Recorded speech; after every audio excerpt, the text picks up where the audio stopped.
guys, Rexter here, and welcome to a brand new Fnaf Security Breach Ruin video.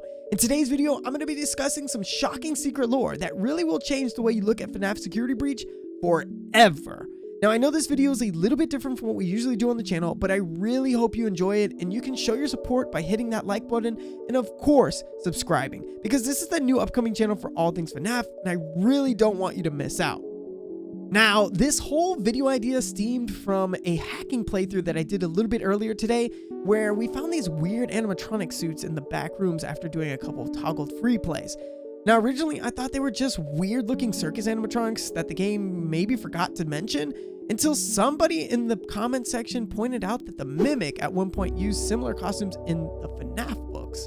Now, as soon as I heard that, I literally dropped everything that I was doing and went straight into a FNAF book rabbit hole to do a deep dive and discover some of the most insane lore that may change everything I ever thought about Ruin and maybe even Security Breach. Now, that being said, let's go ahead and do a deep dive into the Mimic, the main antagonist of Fnaf Security Breach Ruin, and weirdly enough, could be the main antagonist of Fnaf Security Breach, the original game, but more on that later. So, the first thing you guys pointed out was that this character was originated in the books from the Tales from the Pizza Plex, number 6 to be exact, which is called Nexi. Now, apparently, the Mimic was created by a man named Edwin Murray. He was an engineer hired by FNAF Entertainment to build animatronics, but this guy kind of worked a little bit too much. And he had a son, a 4-year-old son to be exact, named David, who he didn't really have a lot of time to raise and spend time with, so he made this character, this animatronic, called the Mimic.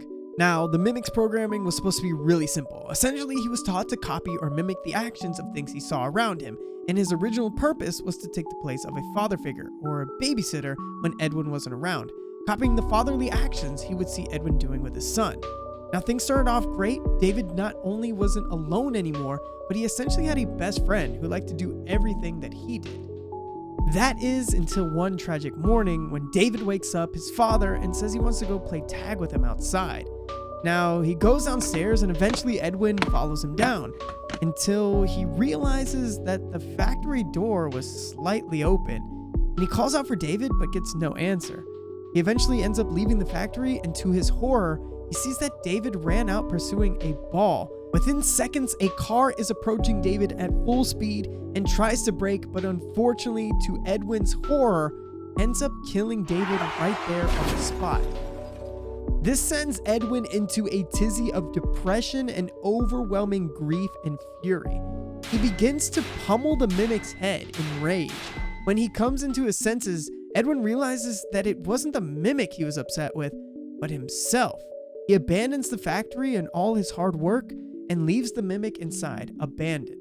Now, months go by, and eventually Fazbear Entertainment sends in a small team to the abandoned factory to repair and reclaim anything that Edwin left in progress.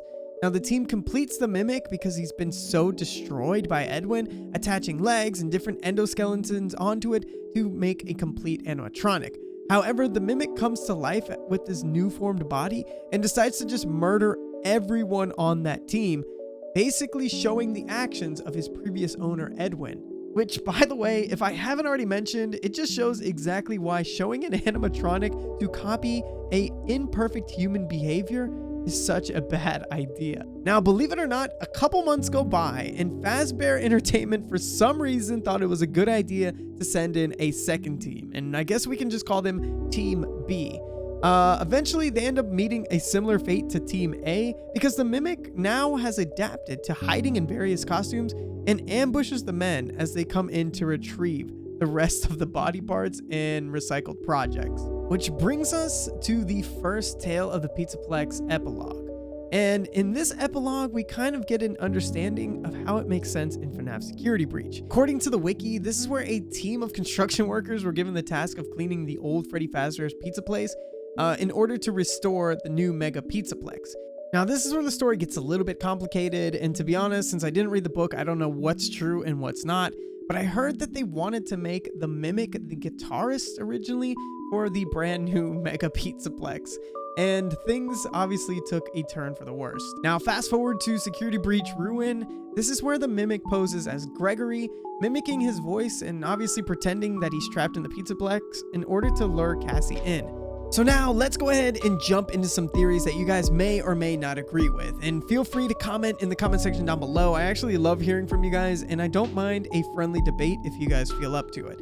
Now, my first theory is that the Mimic actually lured Cassie into the building in order to destroy the glitchtrap looking character, because I think this character was put in place to keep the Mimic at bay. Like, I think it was literally put in place to make sure the Mimic did not escape the pizza plex. Now, this can further be proven as in that last scene when Gregory explains that he fears the Mimic could escape the pizza plex, and he ends up cutting the line on the elevator, perhaps maybe even killing Cassie. Now, he does say, "I'm sorry," but honestly, it was a pretty stupid thing to kill your own friend in an attempt to save, I guess, the world? But I mean, come on, bruh. There had to be a better way of handling that situation. I mean, Cassie could still be alive because we technically never saw her die. Everything just kind of went to black. But yeah, I mean, that is theory number one. Now, my second theory gets a little bit more complicated, and to be honest, it's really up to anybody's interpretation, but it really had me thinking. When the Mimic ended up getting scooped in our last playthrough hacking video, you can see that the suit that he was originally in completely was empty. I mean, the animatronic on the inside escaped, and we actually don't even get an idea of to where it went. I literally searched the entire map on free roam and could not find that thing anywhere. So this leads, like I said, to my second theory, and it's that the Mimic is somehow still out there and is going to escape the Pizzaplex in the next Fnaf Security Breach. Whether that's Fnaf Security Breach 2 or another DLC, I guess that's to be determined in the future. But I don't think this antagonist is going away anytime soon. In fact, I think it's only going to get a lot more evil because he's mimicked and saw some crazy things up to this point. So theory number 2 is that the Mimic will escape the Pizzaplex in the next game. And you know what? Just to throw some icing on the cake, let's say he escapes as one of the animatronics that has recently been ripped up in the past games. So let's just say he escapes disguised as Roxanne Wolf. Now, I think the big problem that a lot of people have with this whole Mimic character is the fact that if this thing has been around for so long, that means we would have potentially seen it in a past FNAF game, maybe FNAF 1, FNAF 2, and actually looking at the wiki page, this could be possible. Now, I saw some fan theories that believe Endo 1 and Endo 02 could have potentially been the Mimic in past games. So Endo 1, if you remember, is in the parts and service room in FNAF 1. It's the animatronic that kind of just stands up and doesn't do anything. I guess it could make sense because the Mimic doesn't know how to kill us just yet, and that's the reason why it literally only knows how to stand up and then lay back down. Now, I guess we could really stretch this theory if we wanted to and go all the way back to FNAF 2, where Endo 02, which is the Endo that's found in the prize corner, can only go through your left vent and actually blocks animatronics, but it never kills you. It just kind of gets up, goes in the vent, and never actually kills you. Which in some way, I guess shows the development of the Mimic, because he now doesn't see animatronics killing people just yet, but he sees them getting up and shows him how to walk and do things like that. Now, I've seen some other theories where the Mimic Ball and the Virtual Freddy from FNAF World are like references to the Mimic, but I think that's a pretty big stretch, and I think the wiki also agrees in that case. Now, if you remember at the beginning of this video, I said that the Mimic could actually have a big part of FNAF Security Breach, the original game, but what if I told you that the Mimic is actually Burn Trap?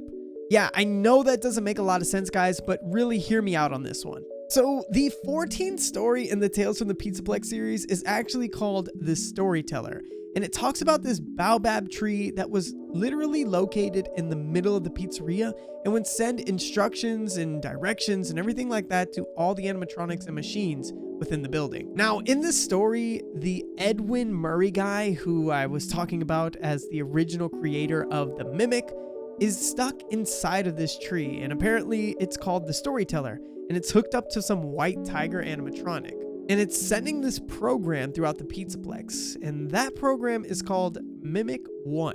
Now, this explains a lot, and mainly why everything in Security Breach is corrupted. Now, if you ask me, I think Burn Trap could potentially be the Mimic, and Mimic 1 was Glitchtrap, or that character that was running around the pizzeria trying to stop us whenever we were in that Vanny AR mask. Now, remember when I said I took a deep dive into the YouTube rabbit hole? Well, I wasn't kidding. I actually stumbled across this video by a creator named Demuted, and he talks a little bit further into what exactly I'm saying here. Now, he claims that certain circuit boards were actually scanned in from Fazbear Entertainment to help the development of the VR game, specifically so Silver Parasol wouldn't have to come up with their own pathfinding. Now, he says it makes a lot of sense that they would use Mimic 1, which basically replicated animatronic routines and kept things aligned. Now, that makes sense as to where things could have gone wrong. He believes that Mimic 1 seeing the version of Afton that we know as Glitchtrap at the end of Help Wanted is kind of what got things kicked off. And now it's mimicking that version of William Afton and recreating it in Fnaf Security Breach. Now, I guess that's just one theory of how the Mimic could potentially be in Fnaf Security Breach. However, a lot of YouTubers do believe that the Mimic actually saw the missing children's incident happen and take place right in front of its eyes. And that's what causes it to replicate what Afton does. Now, I guess regardless of how you look at it, the Mimic is actually one of the most intriguing characters in FNAF history. And I cannot wait to see where this character goes in the next game. There's still a lot of questions obviously that need to be answered, and I don't mind doing more breakdown videos if you guys enjoyed this one, including where is Gregory? Was that actually the real Gregory? Where did the Mimic go? And what do we have to look forward to in FNAF Security Breach 2? Now, if you guys do want to see more content just like this, do me a huge favor. Go ahead and hit that like button, hit that subscribe button, and I will see you guys in the next one. Until then, peace out!